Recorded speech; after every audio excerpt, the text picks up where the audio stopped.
भारत सरकार अपने नागरिकों को बचाने के लिए आप कह सकते हैं कि अब तक का सबसे बड़ा ऑपरेशन लॉन्च कर रही है, और वो ये है ऑपरेशन अजय। इजराइल में अभी 14,000 से ज्यादा भारतीय रह रहे हैं और इनकी सुविधा के लिए भारत सरकार की ओर से 24 घंटे का कंट्रोल रूम बनाया गया है। हमास ने इजराइल पर हमला किया है, उसने पूरी दुनिया को हिला के रख दिया है। हम इजराइल के साथ खड़े हैं क्योंकि हमने वो पेन को महसूस किया है अपने देश के अंदर, और हम इसलिए we are standing with Israel, telling them कि भैया what you are facing today, हमने पाकिस्तान के कारण ये चीजों को फेस किया है पिछले 75 सालों में। और भारतीय हुकूमत के बहुत से रहनुमा जो हैं, including Indian prime minister Narendra Modi, वो बहुत बढ़ चढ़कर इसराइल के साथ इज़हार यकजहती कर रहे हैं। और इस वक्त मैं इनकी इतला के लिए अर्ज करना चाहता हूं कि 84 मुल्क हैं इस वक्त जो इजराइल के पीछे खड़े हैं। 84 मुल्क हैं जो अपनी सपोर्ट का ऐलान कर चुके हैं। और इसी बीच एक बड़ी खबर आ रही है, भारत ने ऑपरेशन अजय लॉन्च किया है इजराइल में फंसे भारतीयों के लिए। Operation Ajay, India has launched operation Ajay to facilitate the return of citizens from Israel amid a full blown war. Indian leadership जो है वो डेली बेसिस पे मिडिल ईस्ट में इंगेज भी कर रही है, लीडरशिप से भी बातें कर रही है,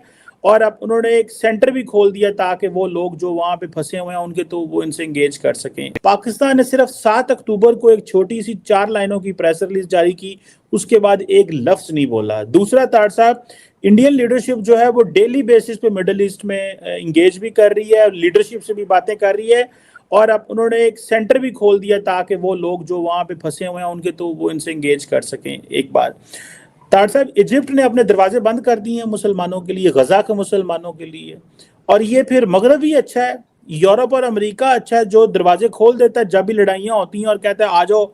और अभी भी यूरोप के जो न्यूयॉर्क के होटलों में मुसलमान बैठे हुए हैं और बाकी मुल्कों के लोग बैठे हुए हैं।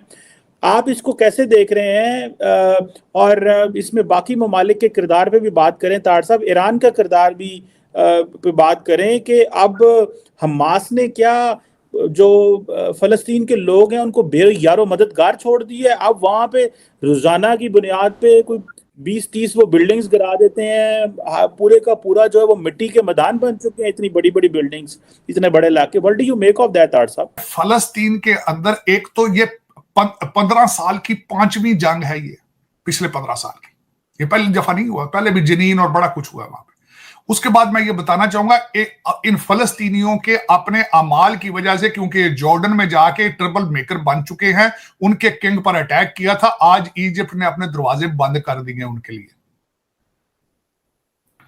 और आज मैं इनसे ये पूछना चाहता हूं, ये जो बदतमीजी का तूफान करके अब चढ़े हैं फलस्तीन के साथ, हमास के साथ, इनसे मैं एक क्वेश्चन करना चाहता हूं कि 1000 हमास के फाइटर्स ने ये सारा मुजाहरा किया है और 2 मिलियन लोगों को वहां पे इस वक्त जेल में बंद हैं। इजराइल उनके स्टारवेशन को, क्योंकि उनका वो पानी, बिजली, खाना पीना सारा उन्होंने बंद कर दिया है, आज उन्होंने उनको स्टारवेशन यूज कर रहे हैं एज ए वारफेयर। मेरा ये क्वेश्चन इन सब से ये है, बेवकूफ ये जो सारे बैठे हैं जो जिहाद करते हैं, जिनको इनका मुर्शद कहता था ये सियासत नहीं जिहाद है, मेरे एक क्वेश्चन का ये जवाब दे दो कि तुम्हारा प्लान बी क्या था? ये 2 मिलियन लोग कहां जाएंगे ये गाजा के? और इस वक्त मैं इनकी इतला के लिए अर्ज करना चाहता हूं कि 84 मुल्क हैं इस वक्त जो इजराइल के पीछे खड़े हैं। 84 मुल्क हैं जो अपनी सपोर्ट का ऐलान कर चुके हैं, और जंग अभी भी जारी है, वहां पे जंग अभी भी जारी है। अभी भी इनके जो मोटरसाइकिलों पे चढ़ के गए थे वो घरों में घुसे हुए और वो ऑपरेशन कर रहे हैं उनके खिलाफ। इसका रिटेलिएशन करने का इनके पास कोई प्लान था? इनके पास कोई एवैक्यूएशन का प्लान था कि सिविलियन कहां से, औरतें कहां से निकलेंगी, बच्चे कहां जाएंगे? ये इनके पास कोई था इस चीज का एवैक्यूएशन का प्लान? ये वही बिल्कुल इनको ना पता है, जिस तरह वो इनका एक मुर्शद था, वो पहले कहता था इनको यहाँ पे टेररिस्ट को जेलों से छोड़ो, फिर इनको यहां लाके आबाद करो, और वो बैठे अफगान महाजरीन हर चौक में बम मारते रोजाना जाके। कोई ना शर्म है, ना लिहाज है, ना कोई अकल है, ना कोई शक्ल, ना सोचना कि हम जा कहां रहा है। जियो इकोनॉमिक्स का दौर है।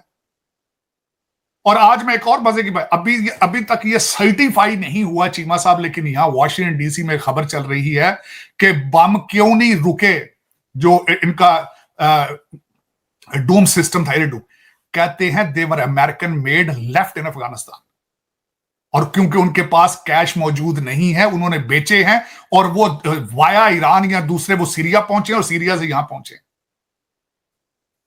और उनका सिस्टम जो था वो अमेरिकन उसको बम्स को जो it was not prepared to attack, उसको कंफ्यूज था सिस्टम के, इट्स अ फ्रेंडली थिंग आ रही।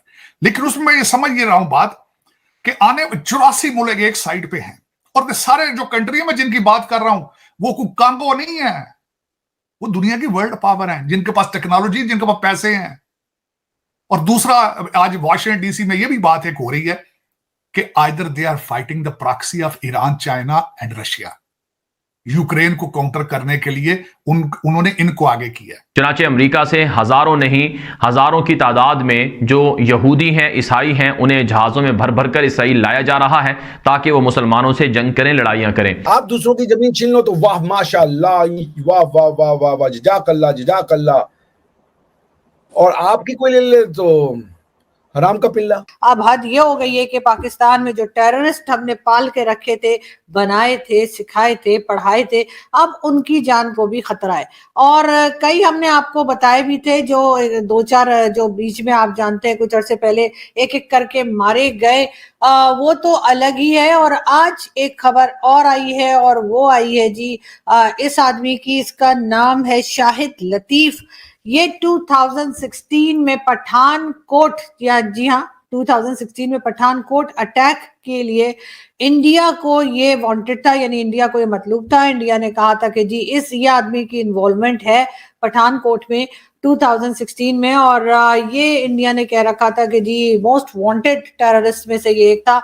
इसको भी जो है वो बताया जा रहा है डस्का में, डस्का एक जगह है पाकिस्तान में, डस्का में इसको नमाज पढ़ रहा था, ये नमाज के दौरान इसके ऊपर जो है अटैक किया गया है और टारगेट किलिंग में इसको मार दिया गया है। इससे पहले एक टेररिस्ट और भी था जिसको हमने आपको बताया था, और वो भी इसी तरीके से नमाज के दौरान ही उसको भी मारा गया था।